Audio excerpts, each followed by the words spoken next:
بسم اللہ الرحمن الرحیم۔ حضرات ذی وقار، آج جو حدیث پاک ہے وہ حضرت سیدنا عبداللہ بن مسعود رضی اللہ تعالیٰ عنہ کی موقوفاً روایت ہے۔ انشاءاللہ جب وقت آئے گا تو آپ کو موقوفاً روایت کے بارے میں بھی بتاؤں گا۔ ابھی حدیث کو سنیں، حدیث کو سماعت کریں۔ زید بن وہب ایک تابعی ہیں، یہ کہتے ہیں خرجت مع عبداللہ بن مسعود من دارہ الی المسجد۔ یہ زید بن وہب کہتے ہیں کہ میں عبداللہ بن مسعود رضی اللہ تعالیٰ عنہ کے ساتھ ان کے شہر میں مسجد کی طرف گیا، ان کے ساتھ مسجد کو گیا۔ فلما توسطنا المسجد رکع الامام،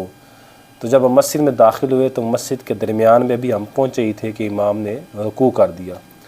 فکبر عبداللہ ورکع، تو سیدنا عبداللہ بن مسعود رضی اللہ تعالیٰ عنہ نے تکبیر کہی اللہ اکبر، اور پھر انہوں نے بھی رکوع کر دیا۔ ورکعت معہ، تو حضرت زید بن وہب کہتے ہیں میں نے بھی ان کے ساتھ رکوع کر دیا۔ ثم مشینا راکعین حتی انتہینا الی الصف، تو کہتے ہیں پھر ہم حالت رکوع میں ہی چلتے ہوئے ہم حالت رکوع میں ہی صف میں آ کے مل گئے۔ حین رفع القوم رؤوسہم، اس دوران قوم نے اپنا سر رکوع سے اٹھا لیا۔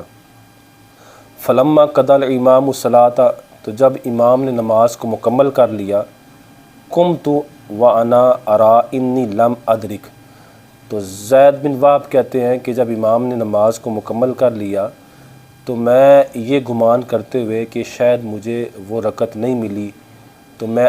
وہ امام کے سلام پھیرنے کے بعد اگلی رکعت پڑھنے کے لیے یہ سمجھتے ہوئے کہ میری رکعت ایک رہ گئی، کھڑا ہو گیا۔ فاخذ عبداللہ بیدی، تو کہتے ہیں اس دوران سیدنا عبداللہ بن مسعود نے میرے ہاتھ کو پکڑا۔ فاجلسنی، تو انہوں نے مجھے نیچے بٹھا دیا۔ ثم قال، تو عبداللہ بن مسعود نے فرمایا انک قد ادرکت،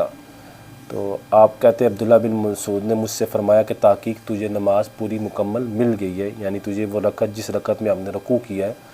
وہ رکعت تجھے مل گئی ہے، اب اگلی رکعت پڑھنے کی ضرورت نہیں ہے۔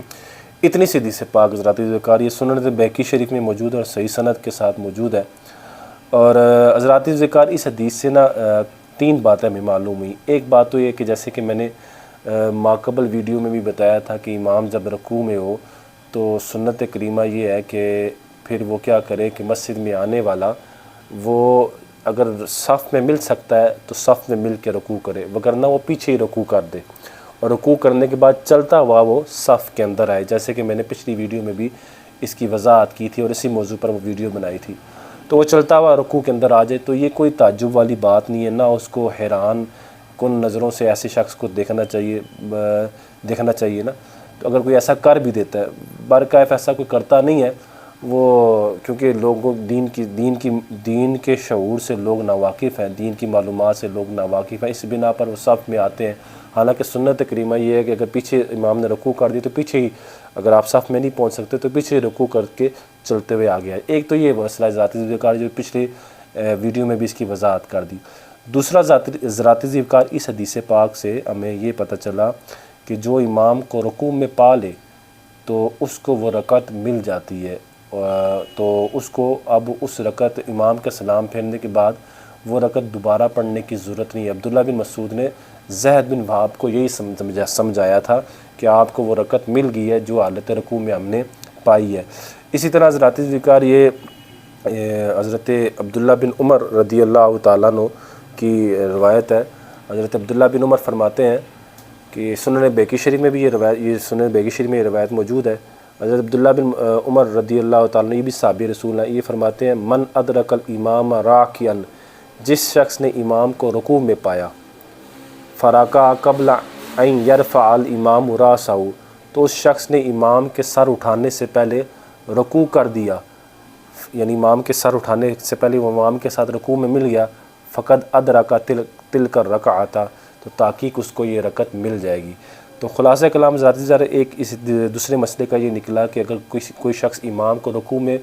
پا لیتا ہے، وہ رکوع امام کے ساتھ کر لیتا ہے، تو اب اس کو وہ رکعت مل گئی ہے، امام کے سلام پھیرنے کے بعد اس کو وہ دوبارہ رکعت پڑھنے کی ضرورت نہیں ہے۔ حضرات ذکر، اسی حضرت عبداللہ بن مسعود کی حدیث پاک میں ایک تیسری جو بات وہ یہ تھی، وہ یہ ہے کہ عبداللہ بن مسعود نے ایک تکبیر کہی اللہ اکبر، جیسے الفاظ ہیں وکبر عبداللہ ورکع، عبداللہ بن مسعود نے تکبیر کی اور رکوع کر دیا۔ تو حضرات ذوالفقار اس سے یہ پتہ چلا کہ اگر کوئی شخص نماز کے اندر امام رکوع میں ہے اور ایک تکبیر لگا کے اللہ اکبر لگا کے نماز شروع کر دیتا ہے اور دوسری تکبیر لگائے بغیر رکوع میں چلا جاتا ہے تب بھی درست ہے، جیسے کہ عبداللہ بن مسعود رضی اللہ تعالیٰ عنہ کی یہ حدیث ہے۔ اسی طرح یہ سنن بیکی شریف میں ایک حدیث پاک ہے، حضرت زید بن ثابت رضی اللہ تعالیٰ عنہ، یہ بھی صحابی رسول ہیں، یہ حدیث پاک یہ ہے کہ اذا داخل زید بن ثابت کا حضرت امام زہری فرماتے کانا زید بن ثابت اذا داخل المسجد والناس رکون، کہ زید بن ثابت مسجد میں داخل ہوئے اور لوگ حالت رکوع میں تھے، استقبل القبلہ تھا، تو زید بن ثابت صحابی رسول نے قبلے کی جانب منہ کیا، فکبرا اور تکبیر کی، یعنی تکبیر کیا کہ نماز شروع کر دی، ثم رکع تو پھر انہوں نے رکوع کر دیا، ثم دبا وهو راکع حتی یصل الصف، اور پھر وہ چلتے ہوئے رکوع میں آ کے چلتے ہوئے صف میں آ کے مل گئے۔ تو حضرات ذوالفقار اس سے بھی یہ پتہ چلا کہ اگر کوئی بندہ اللہ اکبر، حضرت عبداللہ بن مسعود اور زید بن ثابت کی روایات سے ان کے عمل سے یہ پتہ چلا کہ بندہ اللہ اکبر کہہ کے ایک تکبیر لگانے کے بعد دوسری تکبیر لگائے بغیر وہ رکوع میں چلا جاتا ہے تو اس کا یہ عمل بالکل درست ہے، کوئی ایسی خرابی کی بات نہیں ہے۔ اسی طرح سنن بیکی شریف میں عبداللہ بن عمر کی یہ موجود ہے کہ عبداللہ بن عمر جو ہے ان سے یہ روایت موجود ہے کہ عبداللہ بن عمر فرماتے ہیں اذا ادرک الرجل قوم رکوعا، کہ جب کسی مرد نے قوم کو رکوع میں پایا، فإنه يجزئ تکبیرۃ واحدہ، تو اب وہ ایک تکبیر بھی لگا کے رکوع کر دیتا ہے تو اس کا رکوع کرنا یعنی ایک تکبیر لگا کے نماز کو شروع کرتا ہے اور اس کے بعد بغیر تکبیر لگائے وہ رکوع میں چلا جاتا ہے تب بھی درست ہے۔ تو حضرات خلاصہ کلام یہ نکلا ان مسائل کا کہ اگر کوئی بندہ ایک تکبیر لگا کے رکوع میں چلا جاتا ہے، یعنی ایک تکبیر لگا کے نماز کو شروع کرتا ہے اور پھر بغیر تکبیر لگائے رکوع میں چلا جاتا ہے تب بھی اس کی نماز درست ہے۔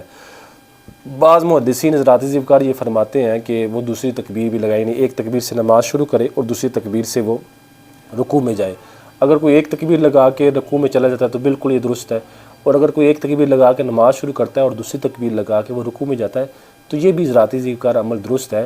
وہ جس حدیث سے استدلال کرتے وہ دیگر کتابوں میں موجود ہے، سنن ابو داؤد شریف میں اور ترمذی شریف میں موجود ہے، بلکہ سنن نسائی شریف میں بھی ہے، کہ وہ یہ ہے کہ حضرت انس بن مالک اور حضرت ابو ہریرہ فرمایا کرتے تھے کہ رسول اللہ صلی اللہ علیہ وسلم ہر اٹھتے وقت، بیٹھتے وقت اور رکوع کرتے وقت آپ تکبیر لگاتے تھے، تو وہ ان حدیثوں سے استدلال کر کے وہ کہتے ہیں۔ برکہ حضرات ذکر اس سے خلاصہ کلام یہ نکلا کہ اگر کوئی بندہ ایک تکبیر لگا کے بھی رکوع کر دیتا ہے تو تب بھی اس کا رکوع درست ہے۔ دوسرا مسئلہ جو وہ تھا کہ اگر کوئی بندہ رکوع میں مل جاتا ہے امام کے ساتھ تو اس کو وہ رکعت مل جاتی ہے، اس کو سلام پھیرنے کے بعد وہ رکعت دوبارہ پڑھنا ضروری نہیں ہے کیونکہ اس کو وہ رکعت مل گئی ہے۔ امید ہے کہ آپ کو یہ مسئلہ سمجھ میں آ گیا ہوگا۔ اللہ سے دعا عمل کرنے کی توفیق عطا فرمائے۔